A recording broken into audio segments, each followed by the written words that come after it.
Welcome to the England Rugby Pod. Thanks for downloading episode 2. The 2020 Six Nations gets underway tomorrow. Wales take on Italy, Ireland host Scotland, but the big one, France against England in Paris. And we've got a few thoughts. You're listening to the England Rugby Pod, the rugby podcast that believes England will win the World Cup in 2023.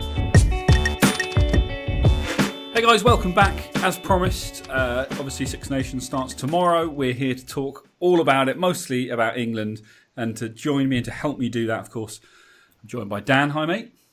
Hello, mate. It's come around quick, hasn't it? There was a bit of a rugby hiatus when, we've been through why, but that's happened. But now it's come around quick, and I'm pretty excited for this. It's all about the next phase, Dan.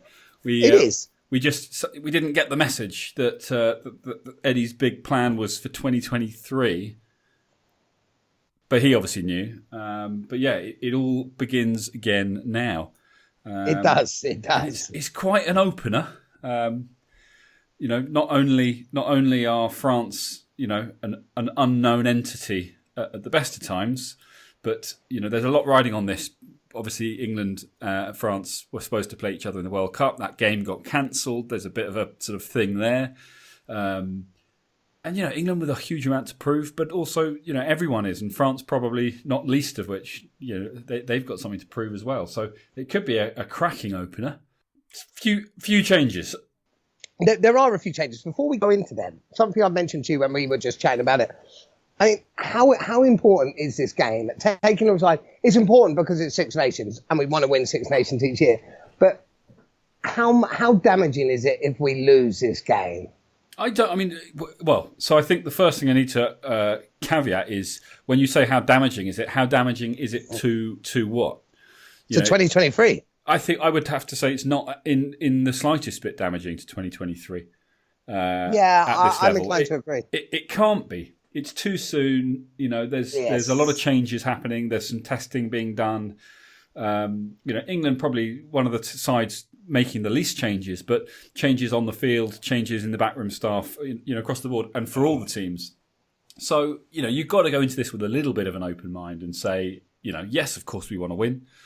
On paper, we should win. In theory, England are the second best team in the world because of where they got to in the World Cup. And so they should win the game. But it's certainly not a disaster if they don't. I think Six Nations that follow World Cups are typically like that. There's a lot of teams making a lot of changes. Yeah, interestingly, we haven't made many changes, which again we'll go into in a bit. So Eddie's statement is, so to put it another way about how damaging, Eddie's statement is he wants to make it, and I love this, he wants to make it the best team that's ever lived, which is amazing. How damaging is it to achieving that if we lose? Well, again, I think it all depends. Like, you want to be the best team that ever lived? When? At what point are you happy to have that title? Is it at the 2023 World Cup final when you win? If it is, then it's the same. The same applies. If you want to be the best team that ever lived as of tomorrow, then yeah, you got to win. Yeah. No, that's the point. But ignoring that, because that's a bit pie in the sky. So the team, you've got that. There are some changes, and that's cool. But equally, it's very much sort of, it's a team that looks very familiar. And that's not, I think the reason for that is because it was a very young team anyway. It should look familiar. Because we don't, there's no one in that team. That's not strictly true. The majority of that team, you'd think would still be about, injury aside, you'd think would still be about for 2023. I think what's key for England is that the majority of that side is available for 2023. There's obviously young, new talent coming through all the time, and that's brilliant. It puts a lot of pressure on some of the more experienced players, and we may well see changes. We may well end up seeing a lot of changes, but to be able to know that you're going into the 4-year campaign with a squad that's already proven themselves at a World Cup, and in theory it can only improve. Obviously, anyone can get worse, but in theory it can only improve. That's a really strong place to be beginning the next 4 years.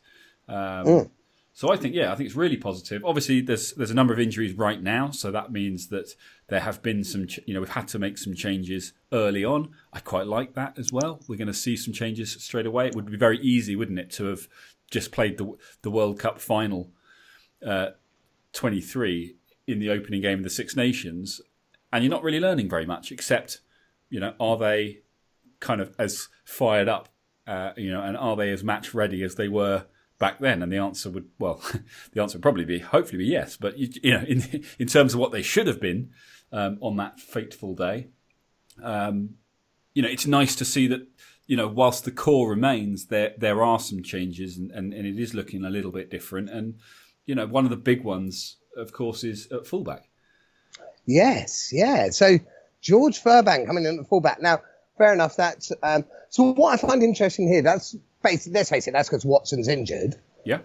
So you need him, but it's interesting that he's put, rather than stick with Daly, he put Daly on the wing and put Furbank on the wing. Do you think that means that Daly's no longer going to be our fullback?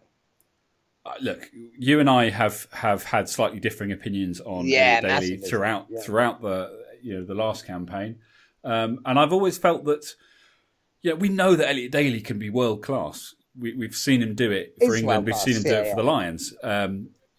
Is he a world class fullback? Probably not. Can he be world class for 80 minutes while playing at fullback? I'm not convinced. But he probably can do it on the wing. He might even be able to do it in the centres. If we've got someone, we know that we've got a lot of strength in the back three. So this bringing George Furbank in may well end up just being a temporary thing because of the injuries that we've got. And we may well go back to a tried and tested back three. But I think fullback it's more important, I think, to have an out-and-out fullback at 15 than it is to have an out-and-out winger at 11 or 14. So I prefer to see Elliot Daly under these circumstances on the wing. The way that the game's played now, the back three kind of work together anyway, but you've got someone kind of pulling the strings that does this week in, week out in this position. It is a specialist position and it requires a specialist, in the shirt. And so, where he may not be first choice or top three choice for a back three player for England when everyone's fit, it'll be interesting to see how England performs when you have got someone there. And we've seen it, lots of chat about Mike Brown back in the day. Should he still be involved? Shouldn't he? He's a better fullback. He's better under the high ball, better defensively, and all these other things. And it's because he's an out and out fullback. Yeah, exactly. So the other thing, if Watson was fit, do you reckon Watson would be playing fullback and Daly on the wing? Or do you reckon that's a good question. I don't know. That would have been interesting. I think that probably would be the right call. Yeah, and it would have been interesting to see because I think that would send much more of a message. Whereas this, you could argue that Eddie's saying no, Elliot Daly's still my fullback, but I don't have options. Therefore, I'll bring a fullback in, and Elliot we know can cover the wing.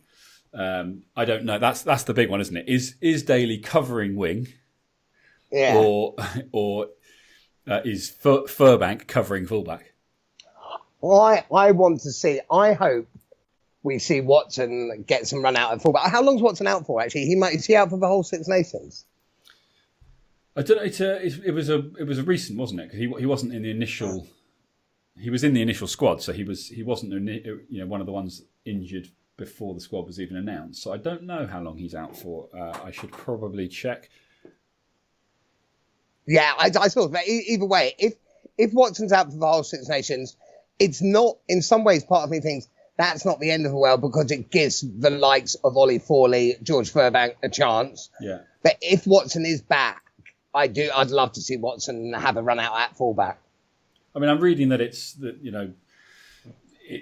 for the Six Nations opener, calf injury. So it looks like it's short term. I mean, you never know with these things; it might turn out to be worse. But we haven't heard anything more since. So yeah, it looks like it's a one-off game, which is good. It puts a bit more pressure. On Furbank to have to perform. So yeah, it'll be very interesting with the next one to see whether, as we say, Watson comes back in, and if he comes back in on the wing or if he comes back in at fullback. Because I think when Daly was first given the 15 shirt, Anthony Watson wasn't an option because of the long-term injury. I think if you're going to look at either kind of converts, if you like, if you consider Anthony Watson to be a convert from the wing as well, then he's probably the better fullback. He's certainly better under the high ball. Because I think of the two, I think of Watson and Daly during the World Cup in the matches because they each played at fullback at varying times, and obviously Daly was typically the go-to. I think that Anthony Watson looked stronger in the fullback position than Elliot Daly did. Yeah, Watson looked great throughout the World Cup, actually. He looks dangerous all the time, Watson, so that's quite interesting. But moving on from that position, but that is, I've got to admit, that's the player I'm most looking forward to seeing. Well, just before we get into the rest of the squad, I just want to... We've heard from our old friend Wade.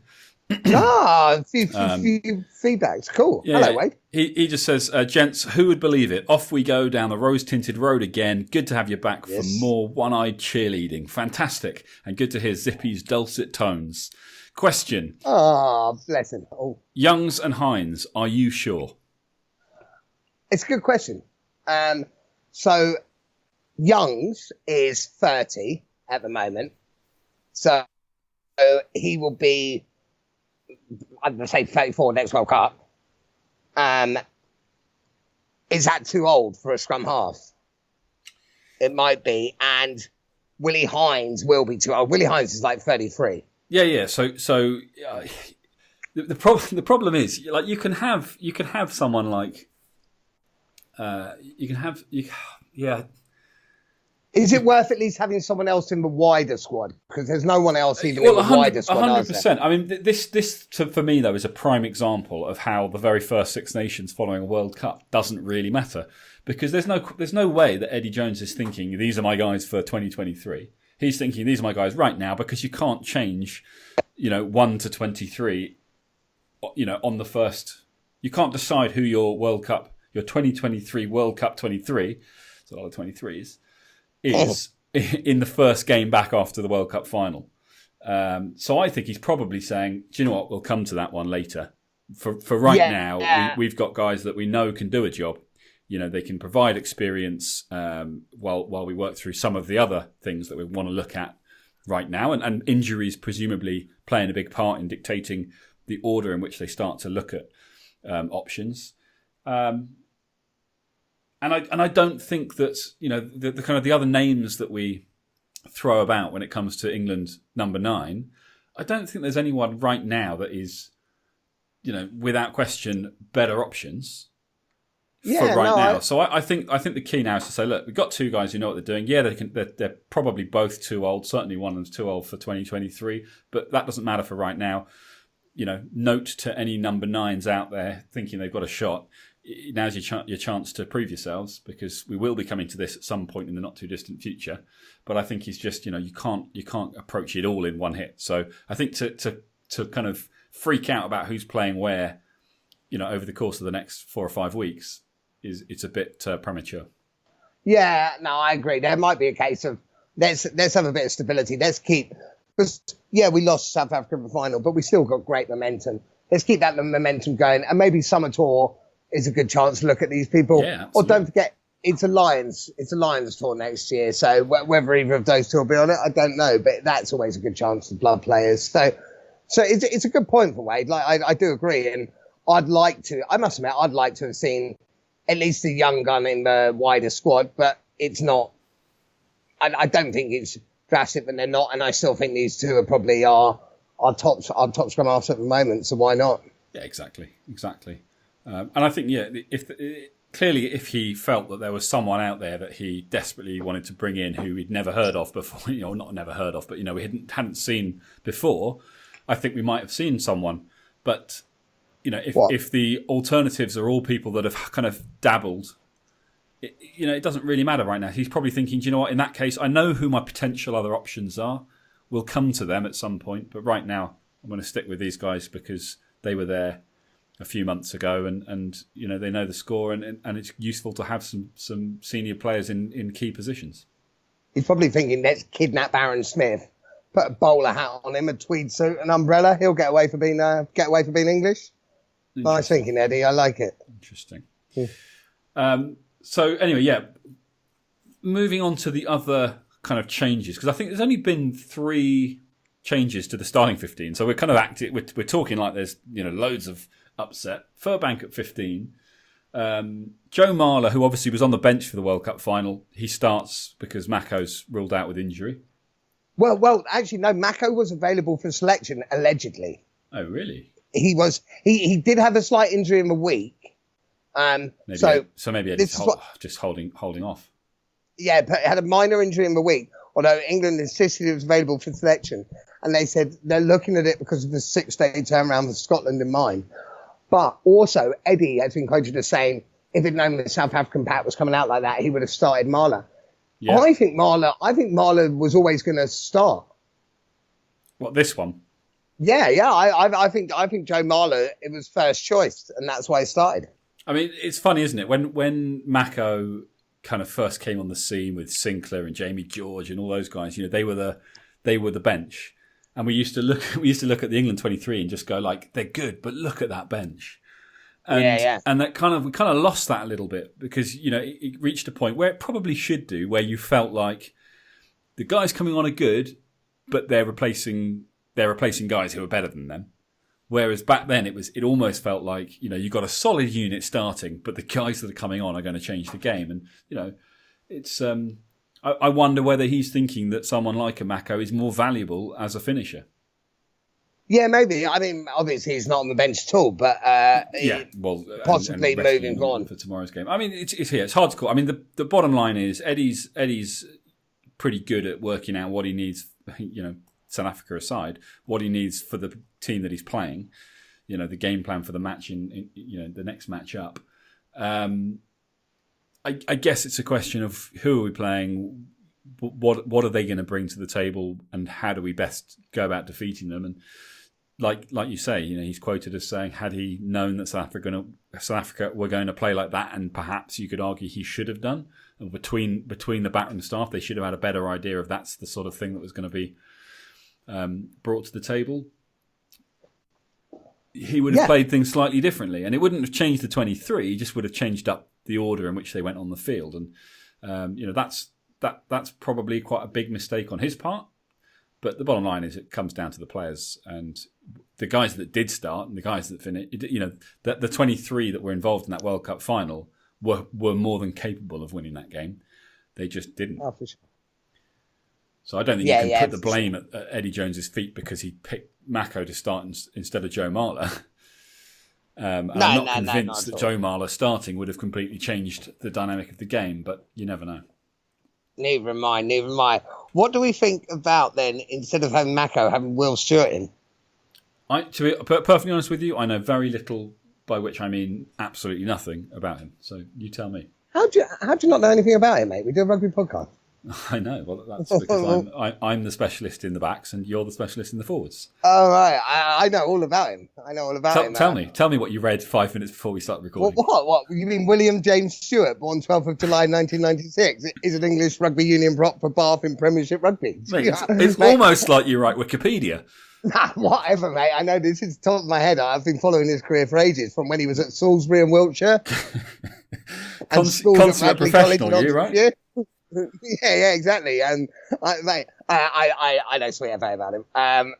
It'll be interesting to see. No doubt he'll be the next Harry Williams. We'll watch him play, be like, he was rubbish, and then the rest of the rugby world will be praising how amazing he was, and we'll be like, what?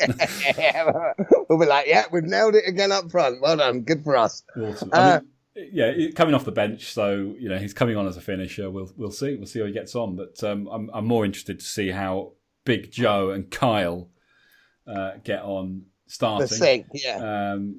With obviously Jamie George in the middle. So it's a strong front row to start. Yeah, that's really strong. World Cup final quality front row. I think one of the big changes is obviously in the second row. Courtney Laws, who started, has moved to the back row. We'll come on to that. Obviously, Marrow's in there, but he's brought Charlie Ewells back in. Well, Launchbury's injured, isn't he? He is, but Cruz is on the bench. Yeah, no, I agree. That's quite interesting. Is that because the bench is looking as a finishers, or is it because Ewells? Yeah, I don't know. I would still like to have seen a Tojo Laws.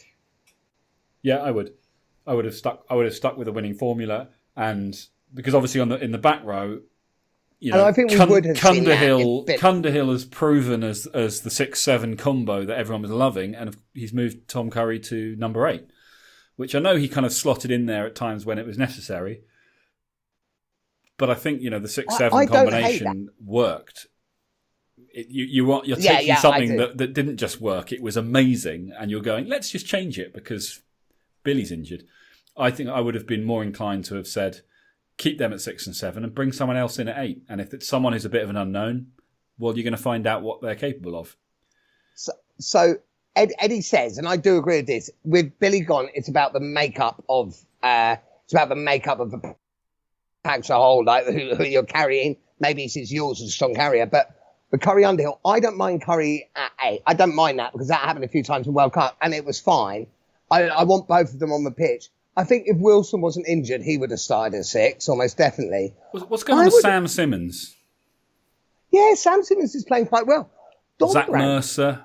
Zach Mercer, I'm not really sure what he's doing, but Dombrandt has been amazing. So there's clearly something he's missing. But I'd like to have seen Ludlam at 6. Yeah, I really rate Laws, but I'm yet. I mean, Ludlam's on the bench, so we are going to get to see him. Yeah, and probably coming on for Laws. Whether Laws moves into the second row, which I doubt, because I think Cruz will come on for him. So I think Laws will probably go off. Ludlam will come on. Yields will come off. Cruz will come on. Yeah, I reckon. Yeah. And the only other one that's because obviously on the bench in the backs you've got Jonathan Joseph. So starting Ford at 10, Farrell at 12, Tuilagi 13. And I presume that when the time comes, you know, short of injuries or someone playing particularly badly, we're going to see Farrell move to 10 as we typically do. Tuilagi probably steps inside to 12, and Jonathan Joseph comes on at 13, which I like because it's a very different makeup for the midfield. Well, what I'm quite interested about is the subs we've got with Devoto, because Ollie Devoto's a centre. So are we going to see the back three stay the same, or are we going to see a change in the back? So that'll be interesting how they use them, because I think they will use them both. But does that mean that, like you say, Farrell at 10, and then might you bring on Devoto and Joseph in the centres, or might you move, Tuilagi, I doubt you move to wing. Might you sub him? Yeah, you're right. I mean, Devoto's a bit of a utility player for Exeter anyway, so he kind of covers. Put JJ on a wing or whatever. And fly half. Is he looking at having someone who can cover fly half, and perhaps he's looking at Farrell as a 12 and not moving him? Yeah, maybe inside 10. So maybe Devoto comes on for Ford, Farrell stays put, and JJ comes on as a straight swap for Manu. So the fact we've covered every option means we're probably going to get it right. Which makes a nice change. That does. Although I have to say, we were given so much abuse for saying that England were going to win the World Cup. And I know that they didn't quite manage it. But let's be honest, anyone listening who's not a fan of England, obviously fan of us, anyone who's listening who's not an England fan, didn't believe that we would get anywhere near as close to that final as we did get. And if they say that they did, they're lying.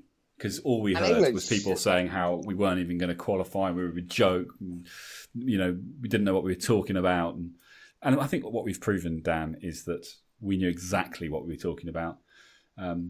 Just fortunate that we didn't have time to make it to the bookies to put our houses on. Damn it. We would have won then. People need to start listening to us more. Exactly. That's what I reckon. Well, mate, with all of the hassle I'm having with the recording of this podcast, 3 different laptops and having to move things on a memory stick. Who does that these days? I'm flabbergasted that the BBC or someone hasn't picked this up and been like, boys, listen, do you mind doing it for us and we'll take over the technical side. Yeah, that would make more sense to me, but you know what they're like. Yeah. They're just gel. Gel. Do you know what? And actually, to listeners, it's important that you know this. In the summer, we mentioned, and there was something about Love Island, and I said I hate myself for watching it.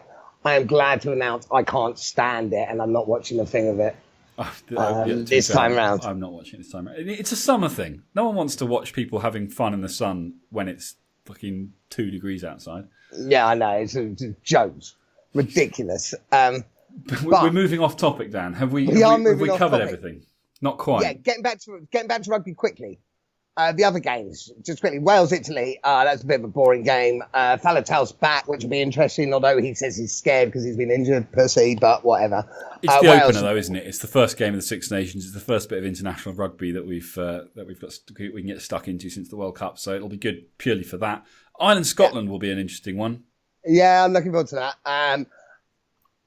I mean, Ireland just last year just corrupted themselves. I'd still fancy Ireland, especially at home. I'd fancy them, but that game I'm looking forward to. Yeah, I agree with you. I would go Ireland. Wales, Italy. Obviously, you'd say Wales. 19 times out of 20. They've made a lot of changes. Are they going to be positive changes this early on, or I don't know whether Italy have made a lot of changes, but they've got a few interesting players. Italy are too shit at the moment, unfortunately. I know. Wishful thinking. In Wales win that. So Wales and Ireland, and of course the big one. We won't bother with score predictions, at least for those two. But France, England in Paris. Bit of a grudge match because of what happened in the World Cup. It's always a bit of a grudge match anyway. Yeah. We don't know yet which France will turn up, but God. But that France look, as they often have, but another opportunity to kind of reinvent themselves. Some interesting backroom changes. Could we be on the verge of seeing, what's the word? A French revival. Revolution. Very good. Could we be on the verge of it? Yeah, but no, not this time. England will be too strong. Nice. So England by... it's in Paris, so you give France some for that. I reckon England by 12. Interesting. I'm going 17. Ooh, crazy.